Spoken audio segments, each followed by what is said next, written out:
సరిపోయిందా? సారీ చెప్పి వచ్చేస్తే అచ్చడికి 6 ప్రాణాలు వచ్చేస్తా. సారీ చెప్పి మీరు సారీ చెప్పండి దిలీప్ గారు వచ్చేస్తే మీతో అంతా జరిగిపోతుందా? ఆ రోజు అంత ఇష్యూ చేస్తాను మీ నోటికి వచ్చినట్టు మాట్లాడావా? ఈ రోజు ఎక్కడికి వెళ్ళిపోయావు? నువ్వు ఎందుకు పరామర్శించలేకపోయావు? వాళ్ళ కుటుంబాలకు నేను అందరూ ఎందుకు పరస్పరలేకపోయావు? ఒక్కొక్క కుటుంబానికి 5 కోట్ల రూపాయలు ఎందుకు ఇవ్వలేకపోయావు? ఎందుకు వాళ్ళ కుటుంబ సభ్యులు మేము ఉన్నామని చెప్పి మీకు ఉద్యోగాలు ఇస్తాం, ఇదే టీటీడీ చేయాలని మీకు ఉద్యోగాలు ఇస్తాం, ఒక్కొక్క కుటుంబానికి 1 కోటి రూపాయలు ప్రకటిస్తామని మీ ప్రభుత్వం నుంచి మీరు ఎందుకు మీరు వాళ్ళ భరోసా ఇవ్వలేకపోయారు? మానవత్వం లేదంటే మీకు ఎక్కడ అల్లారు పిలిచిన వాళ్ళ తెలంగాణలో సంజయ్ థియేటర్లో తొక్కిసినట్లు అదే ఒక రామచంద్ర చనిపోతే మానవత్వం లేదన్నటువంటి మాట్లాడినటువంటి ఈ మానవత్వం అది పవన్ కళ్యాణ్ గారు. ఈ రోజున మీ మానవత్వం ఏమైందన్నా? ఏమైంది మీ ప్రభుత్వాల మానవత్వం? అలా మీరు రాగానే మనసులో ఎక్కడ పడితే అక్కడ మీకు ఆ పోలీసు వ్యవస్థ చాతుకున్నారు. ఇంటెలిజెన్స్ వ్యవస్థ ఏం చెప్తుందో తెలియదు. ఏకాదశి రోజున క్రౌడ్ ఎక్కువగా ఉంటుంది, మిమ్మల్ని సరిగా అక్కడ నిర్వర్తించాలి పోలీసు వ్యవస్థ కానీ మీరు చెప్పలేరండి. బిఆర్ నాయుడు గారు టోటల్ గా ఫెయిల్యూర్ అయ్యారు, ఈఓ సామర్రావు టోటల్ గా ఫెయిల్యూర్ అయ్యారు, అక్కడ స్థానికున్నటువంటి ఎస్పీ గారు ఫెయిల్యూర్ అయినందుకు మా క్రిస్టల్ క్లియర్ అర్థమవుతోంది.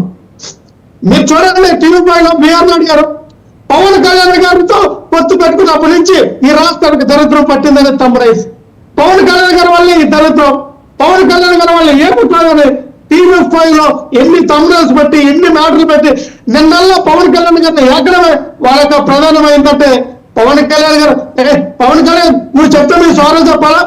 నువ్వు అడిగితే మీ సారీ చెప్పాలా? నువ్వు ఎవరంటే నువ్వు చెప్తే మీ సారీ చెప్పడం రీతిలో బిఆర్ నాయుడు అన్నాడంటే మీ విలువ ఏంటి, మీ పరువు ఏంటి? నాకు అర్థం కావట్లా. పవన్ కళ్యాణ్ మిమ్మల్ని మీ పార్టీ నాయకులు నాకట్లా మీ యొక్క కోటి నాయకులు పవన్ కళ్యాణ్ ఏమన్నా ఆయన వచ్చారు అరుస్తున్నారు వెళ్ళిపోతారు, ఆయన గురించి మేము పట్టించుకోవాలని బిఆర్ నాయుడు చైర్మన్ ఆయన అంటే ఏమి తలాఖీ పెట్టుకోవాలన్నా ఒక డిప్యూటీ సీఎం అనే మీ కోటం ఉన్న నాయకులు మిమ్మల్ని దాకట్లేకపోతే ఇంకా ప్రజల గురించి ఎలా మాట్లాడతారండి? ఇది ఖచ్చితంగా పవన్ కళ్యాణ్ కనుక మానవత్వం ఉంటే, పవన్ కళ్యాణ్ చిత్తశుద్ధి ఉంటే బిఆర్ నాయుడిని అక్కడ ఉన్నటువంటి ఈవో శ్యామరావు గారిని మిగతా వాళ్ళందరూ కూడా సస్పెండ్ మీరు ఆ చైర్మన్ పదవి తీసుకుని చెప్పండి. ఒక ఆర్డర్ తీసుకున్న మీ చంద్రబాబు నాయుడు చెప్పి ఇంకా మొత్తం ఆ టీటీడీలో ఉన్నటువంటి కమిటీ సభ్యులందరూ ప్రక్షాళన చేయండి. ఎంతమంది అంటే 1600 మంది 2000 మంది ఒకేసారి ప్రత్యేకమైన దర్శనానికి మీరు విఐపీలు వివిఐపీలు అని పేరు చెప్పి ఆ వైకుంఠ తరంలో ఆ దీనిలో మీరు తీసుకెళ్తే సామాన్య భక్తులు ఒక ఇదేంటండి తొక్కిసాట్లో జరగవండి.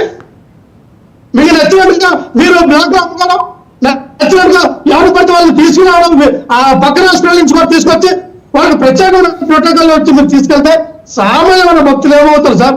మీరు ఒక రూల్ తీసుకురండి.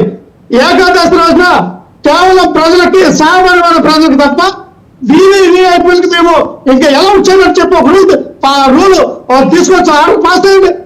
లేదు విఐపీలకి తప్ప సామాన్య ప్రజలకి ఎలా ఉండదు ఆ రోజున చెప్పి ఒక రూల్ తీసుకురండి. రెండింటిలో ఏదో తీసుకురండి. మీకు నచ్చినట్టు మీరు తీసుకురావడం, ప్రజలేమో చంపేయడం, ప్రజలు చంపించారు రాజకీయ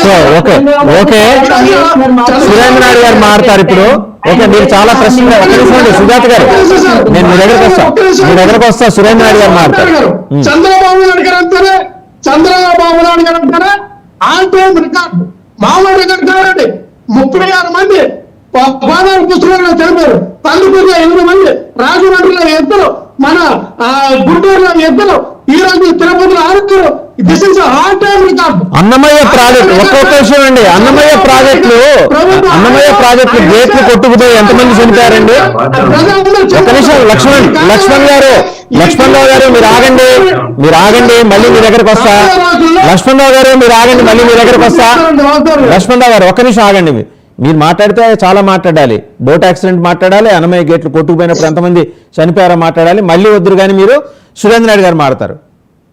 సార్ ఇప్పుడు లక్ష్మణ్ కానీ వైసీపీ వాళ్ళకి కానీ పవన్ కళ్యాణ్ గురించి కానీ అదే విధంగా నిన్న జరిగినటువంటి సంఘటన గురించి కానీ మాట్లాడే నైతిక హక్కు ఎక్కడుంది?